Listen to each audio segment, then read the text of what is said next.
The next thing then. So we've got Yes. plenty of news to talk about today. Yes. There's also 2 discussion topics that I want to hit on today's stream, though, with everybody. Go for it. One of them is what we're actually doing in patch 9.1. The other one is a bit of a discussion on negativity and WoW, and sort of like how everything works there. Yes. So there's those and the news. Should we do those first, or should we do the news? I feel like the discussion's probably the best thing to get. It's. I like going down a list in a linear way. It's there. Let's go for it.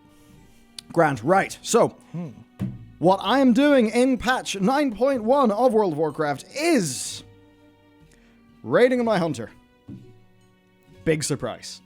The other thing I'm going to be doing is, I think, some mythic plussing on my hunter. So that's my PvE character. It's also been my main since the start of Wrath of the Lich King. The side project, the side hustle for me, patch 9.1. It's going to be warrior PvP. Now, the thing that is in my head is, for this warrior, I know that there's a bunch of character setup that I'm going to have to do, because that character is level 50 right now. However, unlike your current situation, warrior goes Venthyr, right? I don't have a character that's done Venthyr before. So when I'm doing all that Venthyr stuff, it's actually nice, tidy, fresh content for me. So that actually should be just grand. And if I'm doing a bunch of stuff on that warrior, maybe from Korthia, well, that catch-up gear is going to make sense. All right? So that's basically what I'm going to be doing. I need to get some characters ready. I mean, that's the thing with that warrior. I know that if I don't get its renown up now, it will be a bit slow and annoying in the patch. But that said, we did see that data mine string for rapid renown catch up a few weeks ago. Oh yeah, did that ever manifest on PTR yet? I have absolutely no idea. No idea what this rapid renown catch up is. I don't think we really know yet. However, I think a pretty big thing is, or I think what's going to be anyway, is just them turning up the tuning on the renown catch up that already exists. Yeah, because that's already kind of brutal. Like, almost everything you do gives you renown. Yeah. Which is really nice, but also getting 40 of it is still going to require doing some combination of 40 callings or bosses, something like that. Something like that, yeah. Yeah. Which, I mean, yeah, grand-ish. Shouldn't be too bad. Like, if the rapid renown catch-up is actually decently fast, I won't mind too much. And I should get a whole bunch of that renown as I naturally gear that character up anyway. And also, like, because I remember Preach saying that, like, LFR is a pretty good thing to do for your renown catch-up, because I think you just get, like, 1 per boss, essentially, if you're really far behind. Or you get quite a lot anyway, so... Yeah, I got a decent few doing LFR yesterday on Druid. That's stuff where, will I enjoy it a bunch on that character? No, not really, but will I at least get a little bit more time, like, playing some of those specs? Yeah, so... Not that bad, really. Not that bad. True. And, for things like getting Legos, well, I need to still work out, like, what's actually good in terms of the Legos for my hunter, because I already have a Soulforged Embers crafted, and I also have... this is the bit where I could get fucked, though. So I've got a Soulforged Embers, I've got a Serpent Stalker's Trickery. Yep. And they're both in my shoulder slot. Yeah, well, that was your decision. Yes, that was my decision, and it was the absolute correct decision to make when I made that decision. So, Blizzard, we know you're putting most of the domination sockets on the Azerite gear slots, right, of head, shoulders, and chest. You boys better have some legendary recrafting thing on the go in this patch, because if you don't, I think I might have to have some words with them. Because if they have this weird situation where, they design the game such that you making the correct decision then gets invalidated in a way where all your work is thrown in the bin in the very next patch to recraft the same thing, then we're going to have some words. In the same way, I'm already a little bit pissed off that I've got to basically re-earn the conduits that I've already got in my character because they decided, hey, let's put item level in conduits. That'll be fun and easy to balance.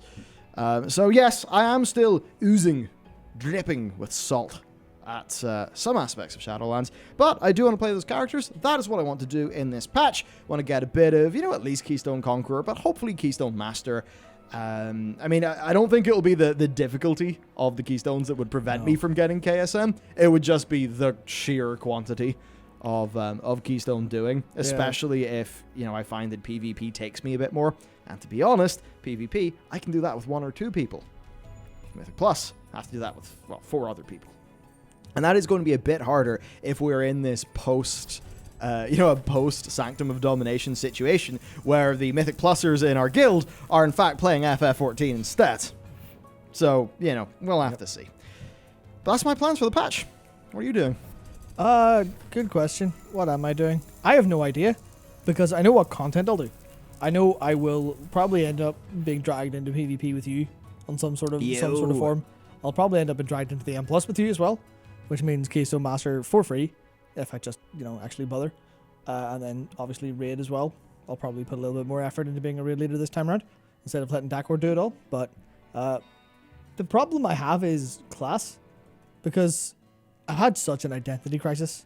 Yes, your big crisis. Yeah, not quite as bad as some people we know had at the start of this expansion, which was, I think you've got like 12 characters you couldn't decide. Nice. But, Paladin's been kind of boring me, so I'm sort of looking... I was looking to Priest initially, and then I played Priest until level 44, despite having level 50 because my brain doesn't work. I was like, right, okay, I don't like this. I was just about to say this sucks, but that's not what I mean. I mean, I didn't like. Oh yeah, I agree with you not liking it, because that's all personal opinion. I think Priest is awesome. Yeah, no, From all that I've played of it, I think it is just really cool. Yeah, I did not enjoy. Did not enjoy either disc or holy leveling. I thought this isn't probably worth me getting it up to 60 to try, because the 50 to 60 is such a chunk of time. So I just had my 60 Druid and Monk. I'm like, okay, I kind of want to try both of these as healers, but I've been stonewalled by having to do the Night Fae campaign again on my Druid. I've been blizzarded. He's been Shadowlands. So I did it. I actually finished it fairly late last night. Yeah. And that was, well, let's not go too deep into that. But the process has been definitely fairly quick. It's just been full of stuff that I've not really been super keen about. And then I got into LFR because honestly, because I play fairly late at night, there's like almost no Mythic Zero groups going. Of course. So I can't just hop into a Mythic Zero group. Also, my item level was like 168 until I finished the campaign. So no one was going to take me anyway. Yeah. So I hit like 170 something after getting the last bit and went, okay, I'll just queue for LFR. So I went into LFR, and the first time I got to actually play Resto after doing everything as balanced, actually, because I'm in the open world stuff. And you know what? Resto was weird, but I quite like it. But it's also the fact where LFR is not hard enough to really let me spin. So I spend half it doing things, doing like just DPS, which was having Heart of the Wild for a Boomkin form to just spend the first like 30 seconds DPSing while no one's taking damage. Cool. Is pretty cool. Yeah. Being halfway up that meter is really nice, but it's the sheer amount of work and still having no conduits, especially having conduits. Yeah. Conduits drop for me in Nathria, just not for any of the specs I play, which is very fun. So that's a big thing, actually. I really think Blizzard needs to, I don't know if you just tie it to loot spec with the conduits, but it is that thing where sometimes progression can create barriers, and we have to work out, what is the right form of progression to get there. So there's the things that feel very natural to players, like gearing, where we've just accepted that's the thing in our characters. But then the likes of conduits and renown and all of those things, while they would have provided you something to work towards when Shadowlands came out for your character, even if you didn't like working towards it, was something that you did, right? Because you wanted to do decent in the raid or whatever. Mm-hmm. Now, those things are roadblocks to playing your new character. Oh. And for me, it is like that with the warrior, but at least I know, like, okay, cool, I can go do the Venthyr stuff for the first time properly on live. So I'll have fun there because it'll be new. But for you, you're getting the rough end of it. Yeah, because I was going to be the same whether I did it on Priest or Druid. It was going to be Night Fae again, even though I did it on my Warlock. So it's like, it's... Yeah. There's some people that are like clowning on you for LFR. You do know that LFR is one of the ways to catch up in Renown. It gave me plenty of Renown. It gave me all the memories I needed, because the one I'm looking for is Circle of Life and Death. I went in, did Stoneleys and Generals, didn't wipe, got it. LFR is literally like, I really wish I didn't have to do it, or I wish I could just go straight into normal, but I don't have the gear, I don't have the patience to find a pug at 2 a.m. So it's, you know, like, I was lucky enough that I got to get, before servers went down, I got to get a kill. Like, that's what the kind of time I was looking at. So yeah, LFR sucks. I hate it, but it's they reward me for doing it, and that's why there's a constant queue in there. Yeah. I got renown, I got conduits, didn't get good conduits, got legendary memories, got anima, and got a little bit of gear.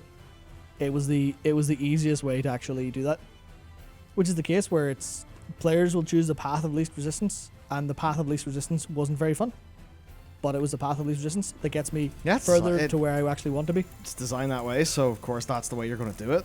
Yeah, I mean that's how it is. Yeah. Join a guild and do normal easy. My guild are all playing FF14. Yeah, we're all in the same guild. Yeah, like almost everyone at our company is the same guild who plays WoW. Yeah, yeah. Well, Which only happened because our Nikki in our team was a GM of a guild anyway, and you know, they were, I guess, happy enough to let us in. So yeah, that's what we're doing. Well, I guess that's what we're doing in this patch. So you're really just sort of doing a little bit of dabbling, but then I'm mostly just raiding with the new healer.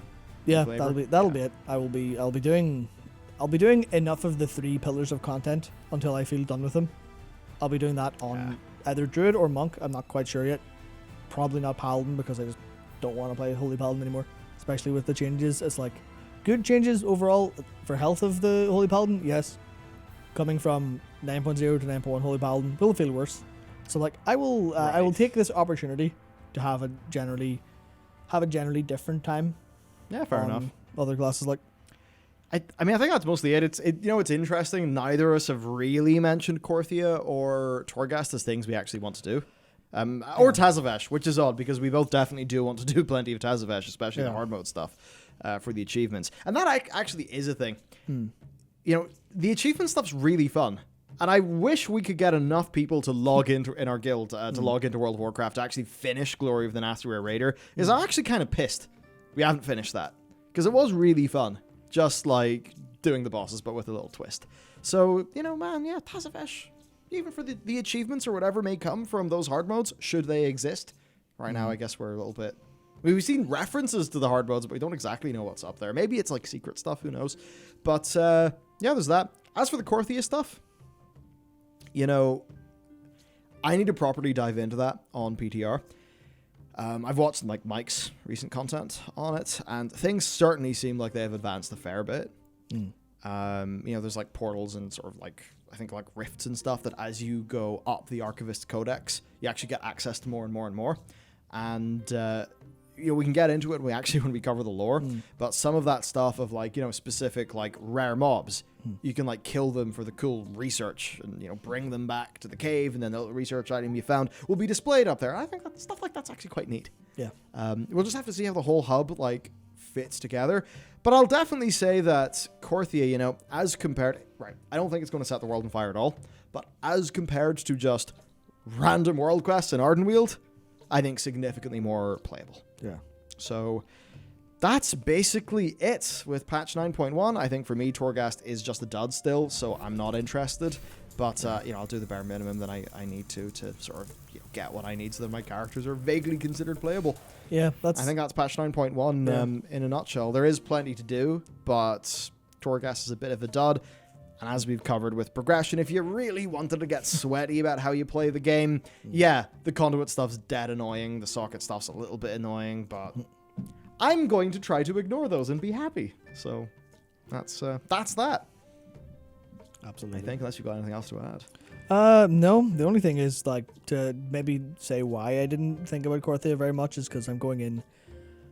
I'm kind of expecting... I'm being unfair and expecting the worst. I'm kind of expecting it to feel like the Maw did. It definitely doesn't. I'm kind of letting my expectations not betray me on that front. Where I probably will be I will enjoy the first couple times around it, because I'll have handy notes or tomcats, and then I'll do a bunch of the rare stuff. I'll kill them. I'll pick stuff up, and that'll be all fine and all, but it just won't be, you know, I'm not expecting it to, like you say, set the world on fire. So I'm just kind of going, it'll be... At best, I'm imagining it'll be kind of cool and then a barrier. That's what I'm thinking. Anyway. Yeah, sweet.